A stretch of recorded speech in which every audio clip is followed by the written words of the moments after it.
Hello everyone, my name is Yuri from Mouse, and we are back with another track guide. This time we're on Road America for week 6 of the GT3 VRS Sprint Series, and we are in the Merc for a change. Merc is quite nice to drive here. It's a bit limited on the front axle compared to the rear and the cars that I usually drive, but it has a lot of strength, especially on the straight, because of a good straight line speed and a good grunt out of the corners. Without further ado, let's have a look how this lap around this track looks like. Alright, so here we are, last sector, as usual, just running race fuel. See how lap goes in this car.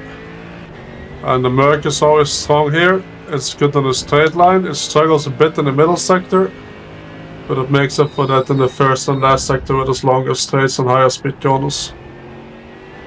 So let's see how this drives. It's always a bit more understeer side. The Merc is important to get the car rotated on the brakes without overloading the front tires, which is quite easy to do. So coming to turn 1, we're going to be braking at about the 3 cones. Get the car over to the inside. We can run a bit on the grass on the left side there, that's fine. Try to open up turn 2 to get a good exit. I got another long straight. Turn 3. Turn 3 on the edge where you can run really wide to the right side to try to open up the corner. So we're going to be braking nice on time just before the 2. And really open up the corner to keep the speed up here. Brake just before the bump here.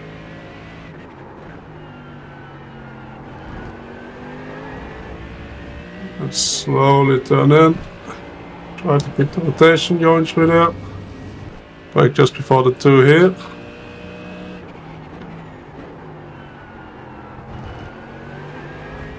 And open up the carousel. On the carousel we have to be patient with our inputs. To try to keep the car rotating. So patient with the throttle until you know the car can take it flat. We got the kink, and this car's front limited in the kink. So we need to make sure to lift a tiny bit to put a bit of weight on the front end. Otherwise the car just wants to go straight. Then we brake just before the 3 on the left side.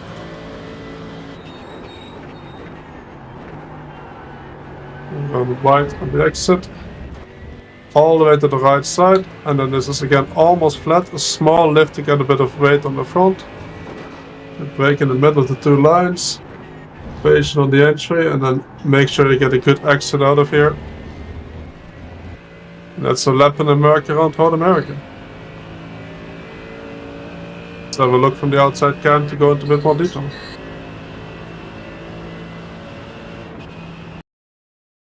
Alright, so let's have a look in closer detail from the outside cam over the lap.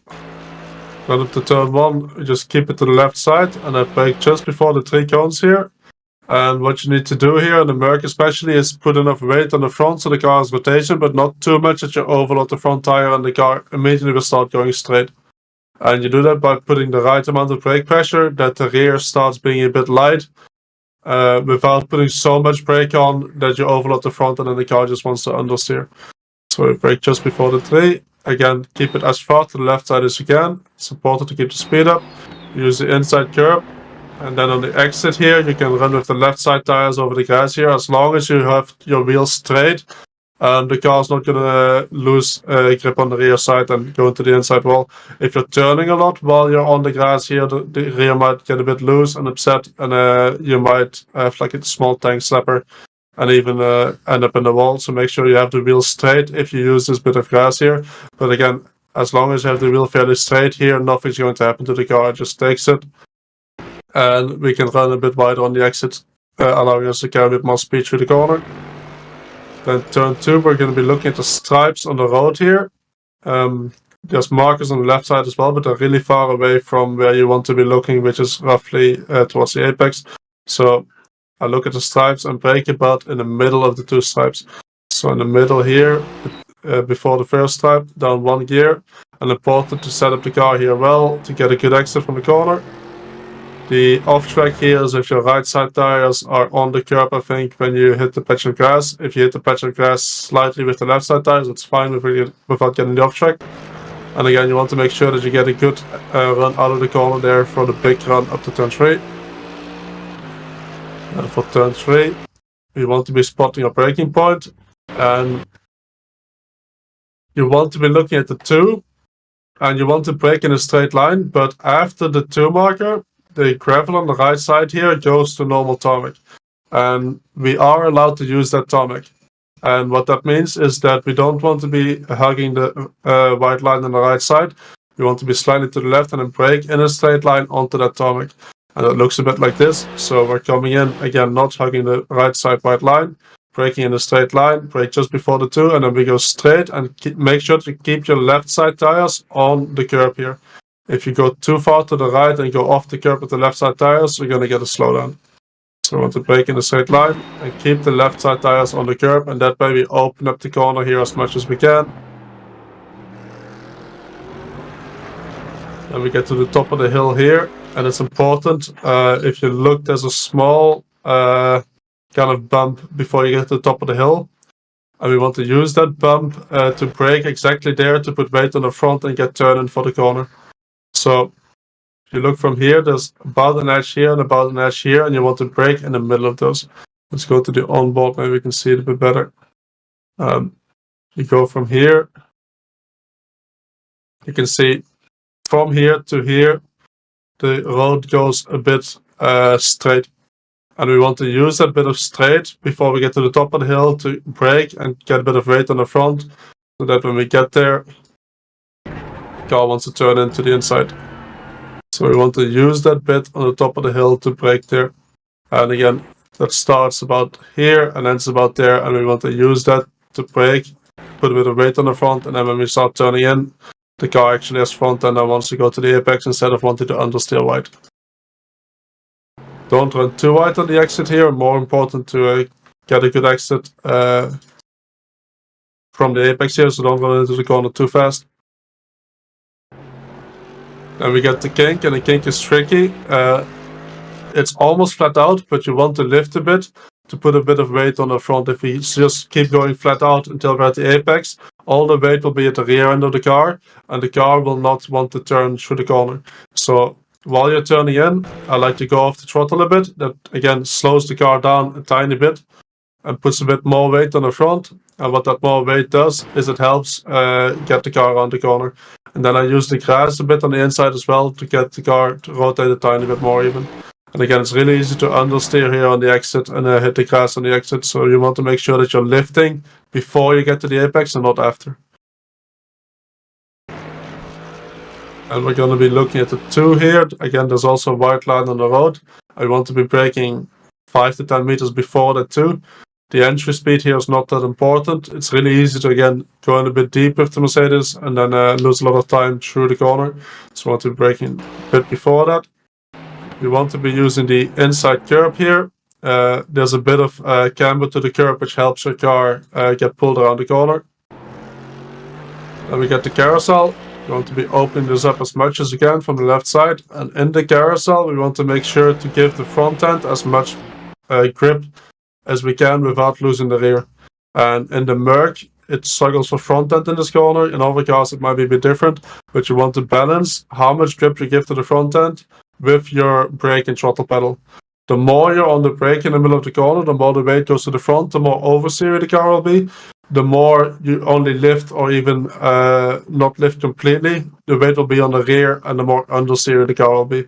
So that will depend on your setup and what point of the race you are and how the condition of your tires are, what the car actually wants you to do here. It's a very long corner, so you can affect the behavior of the car a lot. Again, in the Merc, I've got understeer at this point, so I want to make sure to carry a bit of brake in the corner, not too much brake, but a bit of brake to put as much weight on the front as I can, and then very, very patient with the throttle, because if I go on throttle too early, too much weight will shift to the rear and the car will understeer again. And only when I know I can go flat out till the end of the corner, I want to press the throttle completely and then take it flat to the exit. Then the kink is the same as the kink in the middle sector. We want to lift a bit before the apex to make sure that there's a bit of weight on the front end in the Merc.